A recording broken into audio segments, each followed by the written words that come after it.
everybody, and welcome back to another Kickstarter campaign. So I am Haley. This is my 7th time on Kickstarter. I have done Kickstarters for every book I've produced, which is book 1, 2, 3, 4, my prequel, and my kids' book Macho and the Great Dragon Escape. And we are back this time for the sequel to Macho, where Macho the puppy and his baby dragon friends, as seen here on the back, are returning, and they're getting into even more trouble than last time.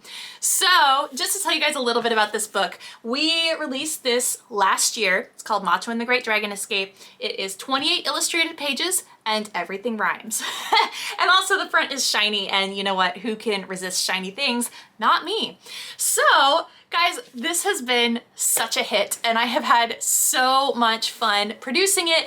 Angelique and I, actually, it's kind of a funny story because we met at a show and I was like, have you ever thought about children's books? And she was like, I've wanted to write children's books for my whole life. And throughout the course of working on Macho together, Angelique has pretty much become my best friend. And so we work awesome together. We were so excited to get to work on the second book. And the story is so cute. And I really wish I had a copy I could hold up and show you, but they're not printed yet. So that is what brings me to the discussion of Kickstarter and what Kickstarter is. And if you guys have heard me explain this 100 times, then you can just skip the next 30 seconds of the video. But if you guys are new to Kickstarter, what it is it is basically a pre-sale campaign. So we ask all of our friends, our family, our fans, everybody who has loved the young adult novels, who has loved the kids book, everybody who loves puppies and baby dragons, we're asking all of you guys to buy your book before it's printed. So we did this last year with Macho. Everybody bought their book, and then we used that money to go print the books, and you get the copy that you bought roughly 6 months after you buy it. So you don't get it right away, but you get the really awesome satisfaction of knowing that the book was created and was able to be brought to life because of your contribution, because of the fact that you were willing to buy it 6 months early and wait for it to be produced. That is all that Kickstarter is. Now, Kickstarter, just a couple of other things. It is an all or nothing campaign. So you're gonna see we have a goal of $10,000. That is what we need to print books in this high quality. These are hardcovers, shiny letters. You guys are gonna see on the inside. The pictures are vivid and gorgeous. And so that is how much money it costs, and that is the goal that we have come to Kickstarter with. And if you fall short of the goal, you don't get any money. So, which is not to say you guys would lose any money. The way that it works is if you don't hit your goal, no money exchanges hands. So it would just never pull off of your card and we would never receive it, but then the books don't get printed.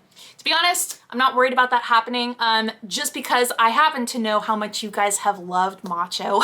And so he is in great demand for the sequel, and so I'm not nervous about us hitting this $10,000 goal at all. I know it's gonna go just dandy, but I am very excited about it for sure.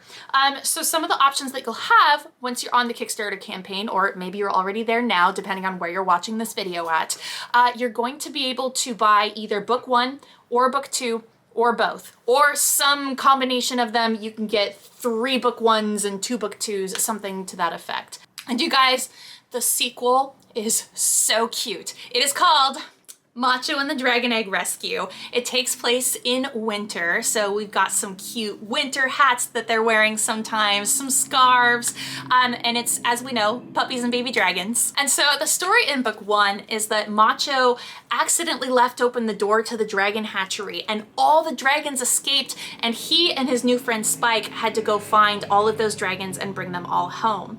Now in the sequel, guys, I don't know when he's gonna learn, but Macho has accidentally left the door open again. But this time, instead of all of the dragons getting out, all of the squirrels outside of the hatchery break in and they steal all the things. And one of the things that they steal is they steal a nest of dragon eggs. And so Macho and his friends are gonna have to go rescue those eggs from wherever the squirrels have hidden them throughout the snowy landscape. So book 2 is so fun. It is so cute. I really think you guys are gonna love it. And you know, I was kind of thinking to myself, you know what would be fun?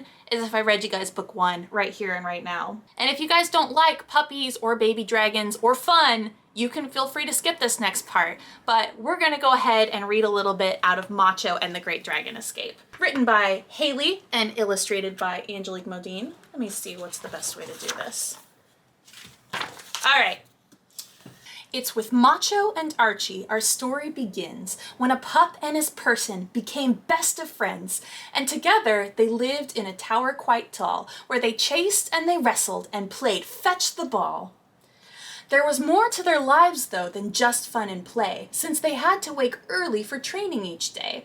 It was time to arise as the sky became blue, because puppies and people have jobs they must do. See, good puppies protect against anything bad, and they comfort their people if ever they're sad. You guys see a little bit of foreshadowing there? We know how bad these squirrels are. Yeah, he's got to protect his guy from the squirrels. Big deal.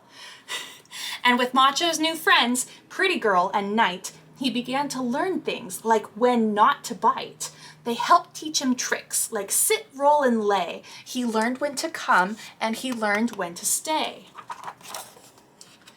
But there were times on his own with Archie away, when Macho had the room to himself for his play, and a sound out the window kept drawing his ear. There were games being played, that much he could hear.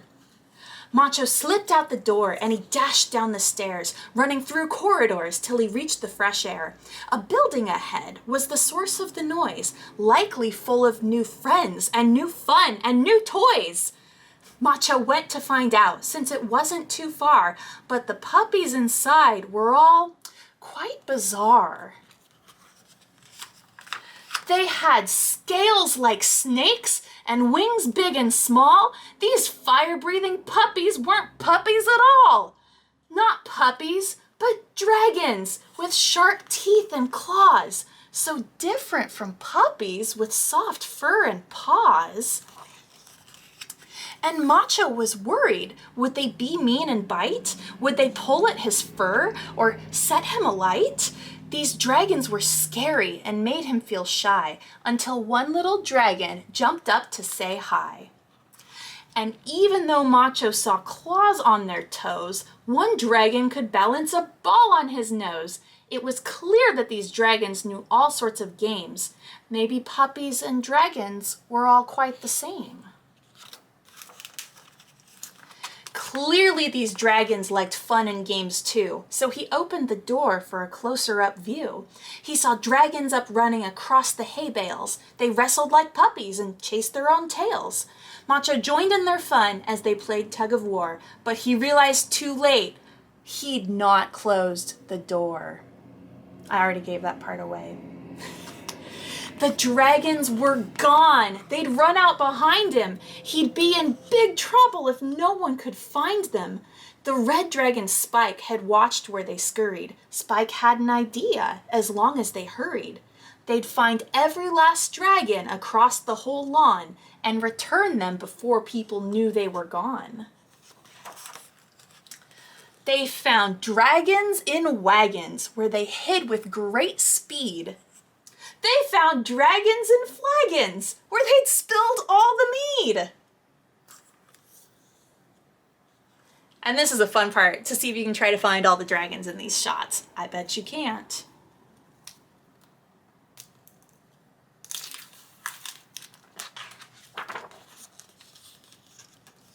There were 4 dragons left who they needed to track: Priscilla, Vanilla, Von Drago, and Drac. Their footprints led straight to the large castle doors, but they vanished the moment they reached the wood floors. They'd gone in the castle, then hidden quite well, their scent trails lost among so many smells. Macho tried and he tried to track where they went, but Spike thought of something that wouldn't need scent. Spike knew what they liked and could guess where they'd be, so they entered to track down each last escapee. Vanilla was easy. Spike knew she liked sweets. She was found in the kitchen, stealing the treats. When Spike said Von Drago liked metal and cold, Macho knew he'd be found in the weaponry hold. Priscilla liked sparkles. That much became clear when they found her wrapped up in the glass chandelier. Finding Drac, though, was tricky. He knew how to hide, but Macho could smell he was still here inside. So they opened up cabinets and rifled through drawers. They searched half the castle and smelled all the floors. Drac really liked sleep. That was all that Spike knew. He was found with two new friends who liked to sleep too. And since dragons quite liked to escape and to roam, it took the whole day to bring them all home. Macho had to get home as they ran out of light, so his 5 newest friends came to bid him goodnight. They shared hugs and a treat, then they all parted ways. Macho'd never had more fun in all of his days. Macho ran to the castle and straight up the stairs. He beat Archie home with a minute to spare. And since training tomorrow was early and bright, they tucked into bed and both said goodnight. Macho fell asleep quick with a puppyish grin, and his dreams were of visiting dragons again. The moral he learned as our story now ends: although dragons look different, they do make good friends. And then the end. There's me and Angelique. All right, I was thinking maybe I'd only read a couple pages, but I just got so swept away. What a beautiful story. And the second one is so good too, you guys. So just want to say again, thank you so much for being here.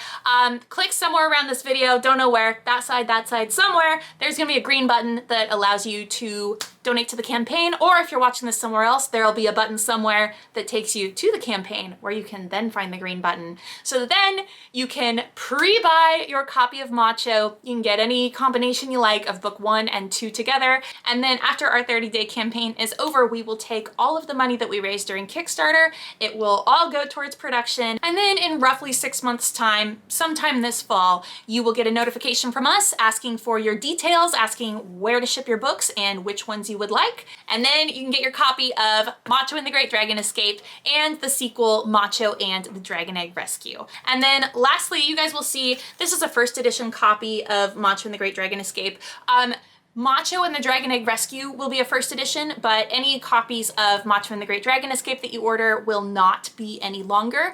If you wanted a first edition, you needed to be on the last Macho Kickstarter. So I highly recommend getting a copy of the sequel while it is still a first edition. It's just kind of cool that you have the shiny letters on the back that say first edition. It doesn't make any difference other than that. They're all exactly the same other than having those shiny first edition letters.